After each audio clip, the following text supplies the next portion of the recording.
Welcome to Gazette Sports Week, sponsored by Adrenaline Fitness. I'm Dan Russellman. We're going to start off this week talking about St. Joe's football team. Second week in a row, they win big. Rout Rancocas Valley, 52-7.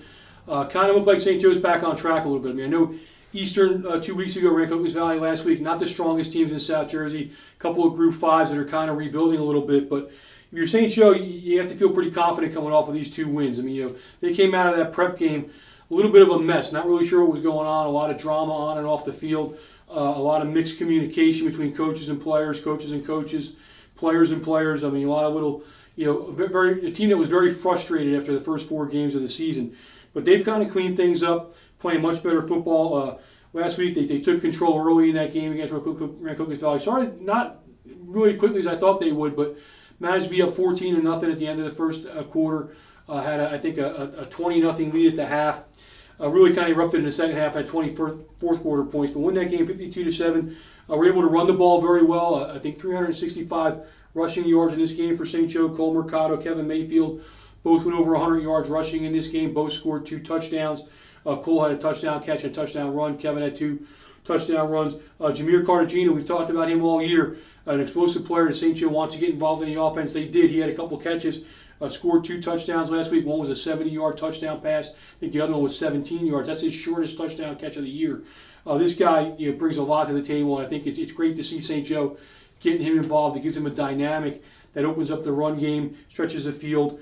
Jason Brevard did very, very well. Threw for 160-plus yards in this game, 6 of 12, I think 3 touchdown passes. You have some balance on the offense, and that really helps the defense out when you get those leads. The defense can kind of pin their ears back and come after teams. Guys like Talon Murray, Javian Swain playing very, very well at the linebacker positions. Those 2 guys are in the backfield constantly. St. Joe, pretty good solid test this week. Notre Dame's going to come down. They're going to play that game at Rowan University Friday night, October 8th. That's at 7 p.m. at Rowan, if you're looking to go up there and see a Notre Dame team that's 2-2, coming off a 40-0 win against Allentown. Allentown is usually a pretty solid program, so that's a nice win for Notre Dame. There's also a Notre Dame team, though, that did lose to Lenape earlier in the year, 36-6. St. Augustine went up there and hung 50 points on them. So, so Notre Dame, kind of rebuilding. A.J. Serace, their quarterback, nice little player. They have some decent receivers. We'll see if they can get, be able to move the ball against St. Joe. But I think St. Joe probably comes away with a win this week. Hammonton's football team, another tough loss for the Blue Devils. They lose to Delsea 31-7. Penalties, turnovers continue to hurt them. They can't move the ball offensively. Really did not have many yards in this game. Threw the ball a little bit. We'll talk about that in a second. But, could not run the football effectively. They had finished with maybe about not even maybe 70, 80 yards on the ground. And 50-something of that came on the last 2 plays when Dwayne Clemens was able to run, bringing up a couple of nice runs. But, they did bring in a new quarterback, a transfer, Billy Way, kid who played for Camden Catholic last year. He comes into Hammonton this year. And last week, I should say, came in. I think he transferred in on a Wednesday. He had about 1 or 2 practices. They put in a shotgun package with him, and he looked pretty good. Threw the ball pretty well. Has a nice arm. Brings a lot of spirit, a lot of intensity to the sideline and into the field for Hammonton. My guess is that he'll probably split time again with Paul Kalani this week. But I think by the time you get to that Deptford game, when he's got a couple weeks of practice in, I think you're going to see him be the full-time quarterback probably for Hammonton right now. Like I said, brings a dynamic they haven't had in a while. A quarterback who can drop back and look around the field and throw some nice passes. C.J. Rossiter had a 97-yard kickoff return. That was really the highlight of the game for Hammonton. They went down 6-0 early. C.J. runs that kickoff back 97 yards. Hammonton was up 7-6. From there it was all Delsea. The 2 Maxwell kids, Luke Maxwell, I think had 3 touchdowns, more than 100 yards rushing in this game. The quarterback, Zach Maxwell, had a touchdown run. Jaden Stewart added a touchdown run later in the game. Delsea looked pretty good. They only scored 31 points, which is their low for the season. But Hammonton, again, the mistakes are just getting to be too much for them to overcome, especially against teams like Delsea that are 5-0, top 5 team in South Jersey. You can't afford to do that kind of thing and expect to win. Team that's not making a lot of mistakes right now is St. Joe's Field Hockey team. They had 2 shutouts last week. They beat Buena, I think it was 9-0. Beat Oakcrest, I think 7-0. They go to 9-0. Macy Jaquette continues to lead this team. She had 4 goals in the Oakcrest win. Izzy Davis playing very well in goals. She has 6 shutouts this year. They keep winning. That's really all they're doing. They're starting to get some respect. When you look at the rankings, you don't see St. Joe, but a team that's 9-0, playing in against a pretty solid Cape Atlantic League schedule. I mean, I would think they're number one in power points among non-public teams in South Jersey, which means they're going to get a high seed in the postseason if they continue this going on. They did play Holy Spirit earlier this week. They get Middle. They get Olma this week. Again, 3 games that they should win. St. Joe should be 12-0 at the end of this week unless something weird happens. You've got to feel very, very confident with them heading into the final couple weeks of the season. Hammonton's field hockey team, a little bit of a bump in the road. They lose to EHT. EHT's undefeated, 10-0. Hammonton went down there, lost that game. I think it was 3-1, or 3-2, I should say. They did come back. They beat Millville. Sitting in third place in the conference, going to be tough to jump over EHT and Ocean City. One of the problems Hammonton has playing in the Cal American is you have 2 of the best teams in South Jersey, in Egg Harbor Township and Ocean City, sitting in front of you. And then when they get to the playoffs, you're going to have Ocean City in your bracket as well. But we'll see. I mean, I think Hammonton's going to make some noise in those Group 3 playoffs. And then we'll close out this segment. We'll talk about Hammonton's boys soccer team, another team that's red hot coming in this week. They've won 8 straight games. They lost their opener to Millville 3-2.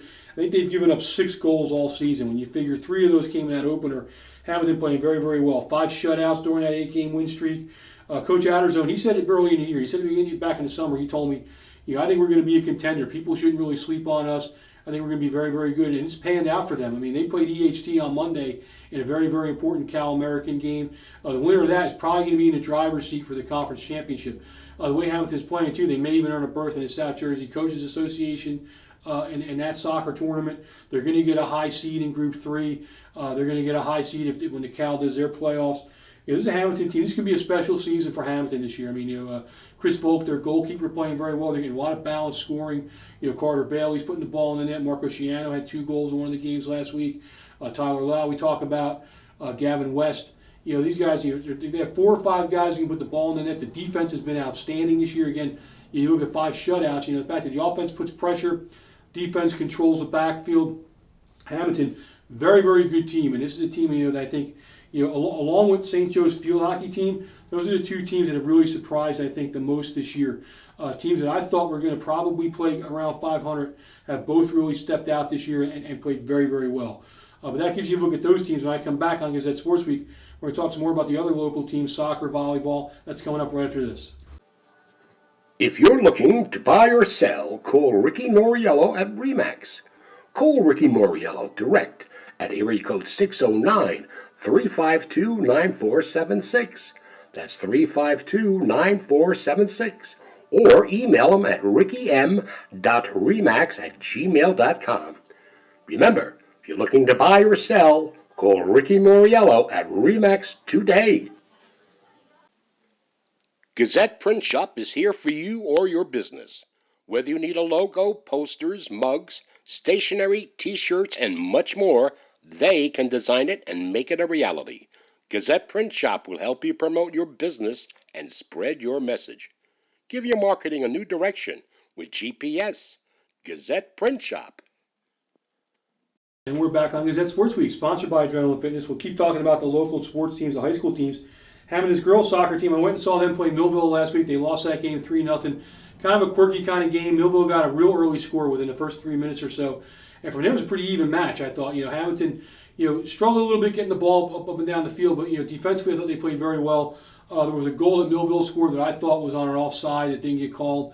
And another one later on in the game where kind of a fluke kind of kick that the ball kind of sailed over Emma Peretti in goal. They won that one 3-0 Millville. Hammonton did bounce back, won 7-0 at Bridgeton, I should say. Played very well in that game, moved the ball around real well, scored a lot. I think 5 different players scored in that game. And the young players are getting the experience. They do lose to Millville to close the week, but you got 2 and 4 coming in. This is a team that a lot of young players trying to find the right combinations on the field. I noticed Coach Coaster's rotating a lot of players in and out of the lineup, trying to figure out the right combinations to make things happen, especially on the offensive end. But this team's playing pretty well. They did have EHT earlier this week. They go down to Vineland on Wednesday. Cedar Creek this weekend, which is a doubleheader. I think the boys and girls are playing a doubleheader at Cedar Creek Saturday morning. Should be interesting. Cedar Creek's always got solid programs. Hammonton's girls volleyball team, tough week. I mean, they did beat Camden Tech, but they went on to lose to Pleasantville and Cedar Creek, 2 of the better teams in the Cape. The Camden Tech win was special because Tiffany Peretti Jr., she got her 100th ace in that game. One of the best juniors in South Jersey. She's earned a lot of recognition. A fantastic player. They did play 4 times this week. They started the week with Absegami and EHT. They'll get Mainland. They'll go to Olma later in the week. Volleyball team 6-5 coming into the week, playing some really good ball. This is the best Hammonton's put on the team Hammonton's put on the court since the program started 3 years ago. I mean, they're very confident. They're playing with a lot of enthusiasm, and they're fun to watch. I mean, you go to one of these volleyball matches, and they're pretty exciting. A lot of activity, a lot of, like you say, kids cheering on the bench. And Coach Morell's doing a very nice job over there. Hammonton's girls tennis team, they opened the playoffs last week. They lost to Absegami 3-2. Both the doubles teams won in that match. All 3 singles were losses for Hammonton as they got ousted 3-2. They did lose to Violent and EHT last week. They will play Bridgeton, Ocean City, and Millville this week, so opportunity to get a couple of wins. Bridgeton and Millville probably, most likely. Ocean City's pretty good. Girls tennis in Hammonton, kind of, tough to say it's a rebuild because a lot of these girls played last year. But, making that adjustment, going from the Tri-County to the Cape Atlantic League, we talked about it with boys soccer. Same kind of situation here with the girls tennis team. Different teams, different situations. And, tennis team taking their lumps this year, but I think they'll be better for it, and it will continue to improve. Hammonton's cross-country teams, the girls, they lost to Ocean City and ACIT last week. Both teams went up to Homedale, ran into Shore Invitational, Shore Coaches Invitational. Natalie Kloss, Juliana Ruff continue to set the pace for the girls team, having very outstanding seasons. I think they're going to make some noise at counties in a couple weeks. I would look for them to potentially even make it to sectionals and into the state championships. Andrew Whitner and Mason Sherman turned in some nice times for the boys as well. Boys team, kind of struggled a little bit against the Cape, some good teams in the Cape Atlantic League, especially Ocean City, who they ran against last week. And over at St. Joe, 2 teams over there, the boys soccer team and the volleyball team. You don't hear much from them. They're both still looking for their first wins this year. Boys soccer, rebuilding a little bit. Ty Powell had a couple of goals last week, and in the losses that they had, they're going to be okay. They lose the Wildcats. They got hammered. Buena beat them 9-0 last week. But this is a St. Joe team. Not a lot of players. Same thing with the volleyball squad. Katie Dayton's having a nice year. Some of the other girls out there are playing pretty well. But again, they're kind of just looking to establish themselves and really kind of build. Wins are going to be hard to come by for both of those programs this year. But hopefully they can build some momentum heading into next season, start to maybe attract some players and really build those programs back into what they were. Like I said, it wasn't that long ago that both the boys soccer team and the volleyball team over at St. Joe were pretty solid programs. So they should be able to turn that around, hopefully quickly. That gives you a sense of what's going on with the local teams. When I come back, we're going to talk to Hammonton Football alum Michael D'Agostino. He's up at Western New England University, playing football up there for them, and he'll be on the phone with me coming up right after this. Back pain? See Doc Manny today. Dr. Emmanuel Sanfilippo is a certified chiropractor and sports practitioner. With more than 25 years' experience, he knows what you need to feel like yourself again. Welcome back to Gazette Sports Week, sponsored by Adrenaline Fitness. And on the phone with me this week is another former Hammonton High School football player and a track guy, too, when he was in high school, Michael D'Agostino. Mike, how you doing? Good, how are you? Not too bad. You're up there at Western New England University right now, or college. How are things going with you guys? We're doing pretty well. We're 3-2 right now for football. We played the 14th team in the nation at D3. Mm-hmm. We were keeping up with them for I think most of the game. I think only the end of the fourth quarter is when it kind of got away from us. But we're doing pretty well. I've been traveling with the team, second string, so I get to travel with them. But that's a pretty big thing. When people don't always understand, when you go to college, obviously, there's players there with more experience and maybe, that are already established at that level. To make a travel team and be able to, go around and on the road games sometimes, because they don't always take everybody on those road games. Yeah, it was pretty awesome to do, But and it's kind of weird to be like, you come from high school where I've been starting for 3 years, then you're like, damn, I'm sidelined again. Mm-hmm. So that was kind of an adjustment, especially after our first game. But after that, I was just like, all right, well, I'm still a freshman, I'm still young, but I'm getting playing time now, so definitely better.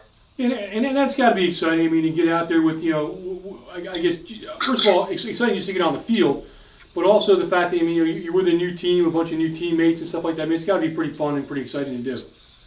Yeah, it definitely is. I have 163 new teammates that I'm meeting for the first time this year. Uh-huh. So our roster is huge. I have so many freshmen that some of them I don't even know, and I feel bad, but I live in a completely different dorm than every other freshman, so I'm not really, like, I'm only with them at football, and at there I'm only with the linemen. Okay, yeah. So sometimes I don't mix in with everyone. Well, that's something else that's a little bit different that I find when you get into college, that you spend so much more time with your position group than even when you do in high school. In high school, you're kind of interacting. It's more like, and obviously you play both ways. So I mean, you're interacting with the guys on offense, the guys on defense. Whereas you get to college, and the first thing they do is they split the offensive guys off on one side, the defensive guys on the other side, and then they split those guys down into your individual position groups. And you don't do a whole lot of work outside of those position groups. No, you don't. I mean, we do team sessions, but that's usually like 10-minute segments, and then we go back to Indy. And then we burst, like, we go offense versus our first string defense, so we burst each other. Like, especially during preseason, that was like full speed, so it was like full pads. Yeah, absolutely. So that was pretty like turned into, all right, this is how college football is. Oh yeah. I mean, what's been the toughest thing to adjust to at the college level for you? I think the toughest thing to adjust to is just trying to balance the school aspect with the college aspect, because like there's meetings intertwined with all my schedule. I have to get tested for COVID every Monday and Wednesday to be able to travel. So just trying to balance that and school. It's kind of difficult, but I've been doing it. I've been doing pretty well with it so far. Yeah, that's always that kind of balancing act that student athletes have to do. I mean, especially at the college level, because when you're playing in college, high school, school gets out 2:30, you go to practice, you go home, you do your homework, that kind of thing. The next day is pretty much a similar type of situation. In college, it's more like a job. I mean, you spend a lot of time, between on the practice field, in the weight room, in the film sessions. I mean, in the meetings. I mean, it's like having a job. Yeah, it definitely is. I mean, that's why, like, other people that I met on campus, they all have jobs, they all do everything. I don't have money. Like, I've been running out because I have no time to. I get done footballs the earliest 6 o'clock. That's when my day usually ends sometimes. But the latest it ends at 9. Yeah. So, like, I don't have time to balance the schedule of work along with the schoolwork that I have to do with all the essays and just football in general. Absolutely. And then on the field, I mean, obviously, people sometimes, they think Division III and they think, what it is. But, I mean, Division III football is legit, man. There's some good talent up there. Oh, yeah, 100%. Especially after this COVID year when a lot of people couldn't get scholarships. A lot of the talent that would have just went D2, they went to D3. So, I mean, D3 it's very competitive this year. And, I mean, I think of it as the same as any college. I mean, we don't get as much stuff, but I mean, we still practice the same. We're pretty much doing all the work with not as much of the benefits, but I still love it. So. Well, yeah, and that's the thing. I mean, I think sometimes the mistake that a lot of kids make in high school is they get a little discouraged when even not necessarily just the big name schools, but the Division I schools aren't really knocking on the door, and they feel like what am I going to do? What am I going to do? And they don't always take a nice look at some of those smaller schools. And I mean, obviously, it worked out great for you. Yeah, I mean, and that's what I had kind of looked at. Like, I was kind of the same way. Like, I don't want to go D3, and then I started looking into the D3 programs that were reaching out to me and realizing that their school follows my track. It does everything for me. Plus, their football program is really good. They want me for a certain position. So, I mean, like, you don't have to go D2 or D1 to think that you're a good football player. You can go D3 and still be a good football player. Just that school is the school that's for you. You can't just go to a college thinking, oh, I got to just go for football. If you don't like that school, you're gonna fail out. Absolutely. Because you're not following anything. Well, yeah, and I think you see that a lot. A lot of times you'll see kids that'll go, they'll take that Division I offer, and then they get up there and they find out that Division I's a different kind of creature. And and another thing that happens a lot of times at a D1 school is they're constantly recruiting behind you. So, I mean, you may come in and have a nice little freshman year. Next thing you know, you show up for your sophomore year, and they went out and recruited 6 kids at your position that are all better than you. Whereas like at a D3 school, sometimes, if you come in and you establish yourself early, a lot of D3 coaches will say, okay, I'm pretty set here, and they tend to kind of stick it out with you a little bit longer. Yeah, Yeah, definitely. I mean, that's what we're pretty much doing now. Like, the people in front of me are all fifth year seniors. Mm-hmm. So there's like obviously I have a lot to learn from them, but like there's no way. The most I can get is just into rotation unless one of them gets hurt. But like that's pretty much how it was. They don't have that many O linemen because they never really needed to recruit them because they had them for so long. So now we have a ton. We have a ton of freshman linemen. A lot of us are getting reps in. Well, I think two of us actually. Me and this kid Eddie, we're getting reps in on the O line. So it's. I mean, I'm pretty happy at this point with it. Yeah, I mean, it sounds like you're making a nice adjustment. I mean, what have you kind of learned from some of the older guys? I learned a lot from the older guys. I learned a lot of the better ways to drive block and pass block. Because pass blocking I need a lot of work with. Mm-hmm. Like I was more of a drive blocker, which is lean forward. And when you lean forward, it's going to be a push-pull. So I learned a lot from them with that. I learned a lot about the scheme and stuff. But I've been getting so many reps in that I pretty much know the scheme front and back now. Uh-huh. Not to mention, like, if I go in the game, if they need me, and I'm next to our O-line captain, Cade, he, like, tells me, like, what they're doing, like, how to work on it, and, like slow play this, slow play, like, he helps me out, basically, because I haven't been in. Absolutely. So, and that's something that, I mean, you got to feel good about that. I mean, you come from a line when you played at Hammonton with a bunch of guys you played with for 3 years, you know, and there was that tightness, and that's one of the things I always feel like is important up front with the offensive line is, I mean, those guys have to all kind of, you know, they have to work as a unit, but you have to get along with those guys, and you got to help each other out. And it sounds like that's really what's happening when you up there at West New England. Yeah, I mean, it definitely is. And, I mean, most of the schemes we do, we have to trust that the guy behind us is going to pick up the block that you're leaving to go to the next level. So it's definitely, we have to, that was another adjustment because usually I stay on my guy to make sure he doesn't make a tackle, but now I have to realize that the guy behind me can pick him up so I can move up. So absolutely. And I mean, I guess the pass blocking's coming along? Yeah, the pass blocking's coming along. I'm doing a lot better. I mean, like now on my one-on-ones, especially against our team, I do lose like sometimes, but it's more rarely than ever because I know how to pass it back now. Mm-hmm. Not to mention if they're running forward, I know defensive, like their moves, because I was a D lineman for 4 years, and that was my better position. But now I know I can work that in my advantage because I can use my knowledge of how to do these D lines and put that into blocking for the O line. Absolutely. Been keeping track of what Hammonton's doing this year? Yeah, I've been keeping track of what Hammonton's doing. I've been watching them. I watched the first couple games when they were live streamed.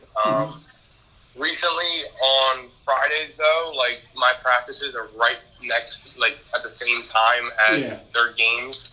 So I still, my parents text me and fill me in if I do miss it, but like I'm still on their Twitter, so I still see what's going on.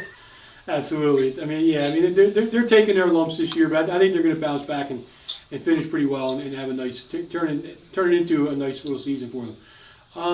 Before I let you go, though, I mean, what are you looking forward to for the rest of this season? You guys got some tough games coming up? Yeah, well, now we're on all conference play. So the two that we lost them. They were out of conference. Mm-hmm. They were two of the best teams in the country. Yep. Salisbury was number 14. We lost to them, but we were keeping up with them. Utica, we could have won that game. That one just got away from us.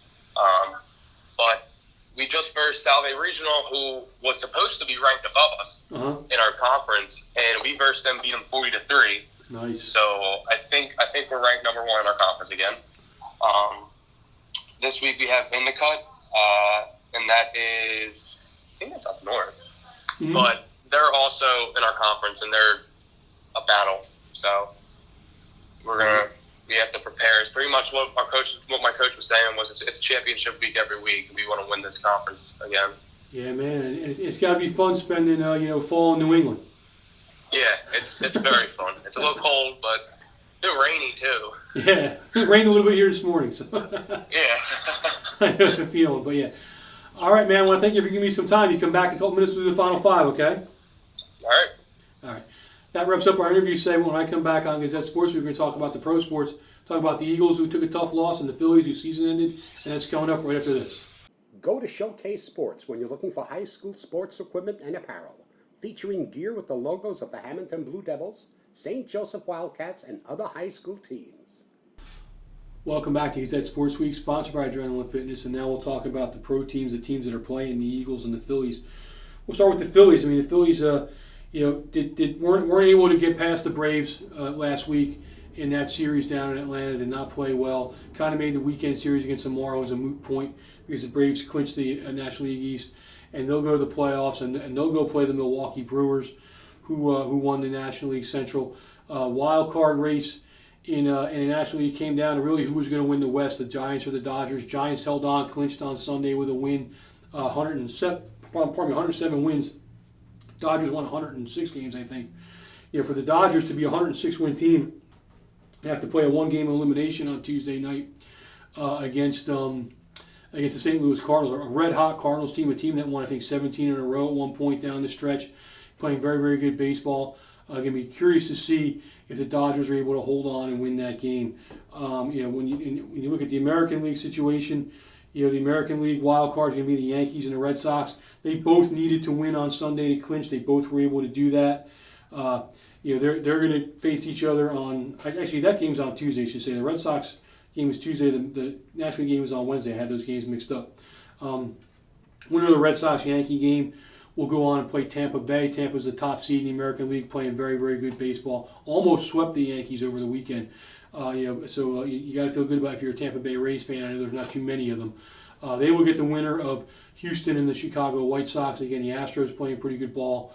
The White Sox, winning the American League Central again this year. Kind of flying under the radar a little bit. They got a nice little team. But if I had to bet American League, I would say that you're probably going to see Tampa playing Houston for the American League Championship. And in the National League, I think Milwaukee holds on, beats the Braves. I think the Giants go to the NLCS. After that, we'll have to see, and I'll give you my thoughts on that a little bit later on in the show. The Eagles, they played Kansas City. Played I thought, well enough to win that game. Kansas City's defense looked like they didn't want to be there, but the Eagles were not able to take advantage of that. Were not able to put enough points on the board. Patrick Mahomes and Tyreek Hill kind of torched them. Hill, I think, 11 catches, 180-some yards, 3 touchdowns. Mahomes was able to produce when he had to, and the Eagles really weren't. I mean, the Eagles, again, third game in a row where I think the mistakes and just, the play calling, you scratch your head a little bit. Nick Sirianni, and it's funny that he was coaching last week against Andy Reid, because this was one of the things that I always knocked Andy Reid for when he was in Philadelphia, was game management. And how Andy was a great X's and O's kind of coach, but on Sundays, you didn't always see that. I think you're seeing the same thing out of Nick Sirianni. I think his game plans aren't bad, but it's just the execution and the game time decisions and making adjustments on the fly. It doesn't seem like he's quite able to do that yet, and I think it's hurting Eagles a little bit. Jalen Hurts, I thought, played pretty well, threw the ball, missed some passes. His accuracy has been off a little bit the last couple of weeks. But the Eagles, defensively, you got to stop people. They're giving up a ton of points. They let Dallas run over them. They let the Kansas City Chiefs run over them. It doesn't get any easier. You get Carolina this week. Sam Darnold's playing very, very well. They played very well against the Cowboys, much better than the Eagles did. So you got to feel bad about that. And then Tampa Bay comes in on a Thursday after this week. So, it's going to be difficult for the Eagles to get on track. You're looking at probably a 1-5 start. They may not win for a while. And if you're an Eagles fan, you got to be a little bit disappointed. There's still those Deshaun Watson rumors floating underneath. Are they going to maybe make a move and try and pick him up? I would not like to see that. I don't think Watson is going to play this year. I think he's going to be activated or eligible. I think the NFL is looking into his situation. So if you're the Eagles, you're kind of stuck with what you have. You got to start playing a little bit better football. I know the offensive line injuries are mounting. So Hurts is on the run a little bit. The run game really hasn't been there that much this season. I think Sirianni's got to get them more established on the ground, use Miles Sanders a little bit more than they have. That's a guy, they spent a high draft pick on this guy, and either him or Doug Peterson has really ever been able to kind of figure out how to use Miles Sanders the right way. I think the guy's got a lot of talent. It's going to be a shame. I think when his contract's up, this is a kid you're going to see leave Philadelphia, and I think he's going to be a star somewhere else, and you're going to sit there and you scratch your head and say, how come we never saw this? You didn't see it because your coaches don't use the guy the right way. That's really how that comes down. But that gives you a look at what the Phillies and the Eagles are doing. Flyers and Sixers, they're in training camp. They're getting ready for their season. Preseason actions going on. As it gets closer to the regular season start, we'll start talking a little bit more about them. But when I come back, Mike D'Agostino's going to be back with me on the phone. We're going to do the final 5 questions, and that's coming up right after this.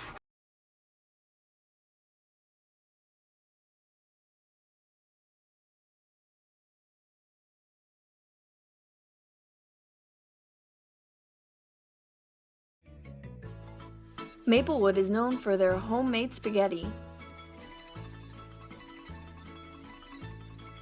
Their comfortable atmosphere and seating with complimentary bread and salad, along with great service to make it feel like home. At Maplewood, you are sure to get that Italian family love.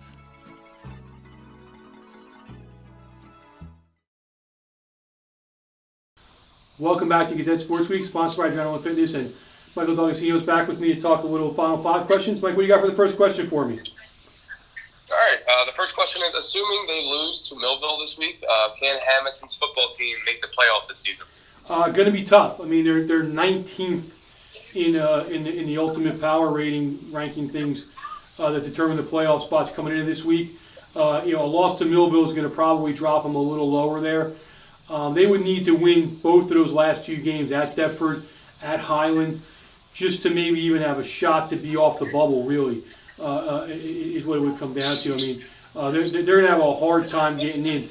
They got hurt, really, losing that mainland game really, really hurt them. I mean, that was a game they had a lead 13-0 in the fourth quarter. To lose that game really set them back a lot, because had they beat Mainland's having a pretty good year, they would have got a lot of nice residual points out of that win as well. So, I think it's going to be real tough for them this year. All right, man, I got a question for you. Looking at the Eagles, you think Jalen Hurts is going to be the quarterback next year, or you think they're going to replace him? I think he is going to be the QB next year. I think they are going to still look for a replacement. There is a possibility they're going to replace him, but I think they won't do it this soon. Mm-hmm. They're still building back. He's not the best, but I do think he could. I think he could work on a lot of the stuff that he's like. We just need to throw that ball a little bit better, place it better. Yep. But I do think that he's going to be the QB next year, and if next year doesn't work out, then probably the year after that they're going to replace him. Well, there you go. I agree. That's pretty much what I would have said. So, all right, man. Third question is, I let the guests ask me anything they want. What do you have for me? All right. So my question is. The Eagles came off to a slow start so far. Do you think they have a chance of making a playoff run this year? It's going to be tough. I mean, the next couple of weeks are really brutal. I mean, they get Carolina this week, who's playing pretty good. Then I think they get Tampa. I mean, if they lose those 2, you're looking at, 1-5? So, I mean, at that point, it'd probably be real difficult. The only opportunity I think they would have is if the NFC East really kind of collapses. I mean, right now the Giants are not playing well. Washington's kind of hit or miss depending on who they match up against. But Dallas looks pretty good. I mean, I think Dallas is going to probably win, 10 games. And that's going to win them that division. I don't know that the Eagles are going to be able to win enough games to get a wild card really at this point. So I would probably say no. Yeah, I pretty much agree at this point too. Absolutely. It's a shame. Yeah, it is. I mean, because they're looking okay. I mean, they had opportunities on Sunday, but they just kind of let that game get out of control. Talk a little track now. I mean, your old teammate Austin Hudak. You think he's going to win the state javelin title this year? He has a very good possibility too. I mean, if he goosed up like pretty much you always do, and after the other year, you get up a higher. Mm-hmm. Most of the time, at least, you get a new PR. If he keeps doing what he's doing and keeps working when he's working, he has a very, very big possibility of winning a state javelin title. Yeah, I would agree with you. I mean, he took a huge jump last year. I mean, you were there every day working out with him. I mean, and I think, like you said, if he can continue on that path, I mean, he's got a real good chance to have a really kind of special kind of season this spring. Yeah, and I'm probably going to try to make as many as I can because I'll be back in May. So my goal is to try to make as many javelin meets that he's at as I can. Absolutely. All right, man. Last question. What do we have? The last question is, the MLB playoffs are set. Who will advance to the league championship this year? Okay, for the 2 leagues, let's see. I mean, in the National League, we'll start with them. I kind of think I got a funny feeling the Cardinals are going to beat the Dodgers in that wild card game on Wednesday night. That would send them to San Francisco, where I kind of think the Giants will have a little bit of an edge there. So I'll take the Giants, and I think they're going to play Milwaukee. I've been pretty high on the Brewers all season. I think they're going to come out of the National League, to be honest with you, and go to the World Series. In the American League, I think regardless of whether it's the Yankees or the Red Sox that win the wild card game, I think Tampa's going to beat them and go to the ALCS. And I think they're going to play Houston. I think Houston is just a better team than the White Sox at this point. As for who's going to probably win that, I really like Tampa Bay. I'm looking at, my prediction would be a Tampa Bay-Milwaukee World Series, which I think will be a fun series to watch. I don't think Fox is going to like it because nobody's going to watch it. But, two kind of small market teams. But I think they're the two best teams right now. Yeah, I kind of agree too. I've been looking. Up here, everyone's a Red Sox fan, so yep. I'm kind of looking at that and seeing them. They're not really. I don't really see them making the wild card. I see probably the Yankees, but they seem like they're going to get knocked off soon too. It's going to be crazy Wednesday night up there. All those Red Sox fans will be going nuts. Yeah. All right, man. Well, I would appreciate you coming on the show with me this week and giving me some time. And like I said, it's always fun to talk to you. Yep. Thank you. Thank you for having me. All right. Well, that wraps up our edition of Gazette Sports Week. Again, we're sponsored by Adrenaline Fitness. We'll be back next week. We'll have an all-new guest, and we'll talk about all the local teams and the pro teams as well, so be sure to check it out.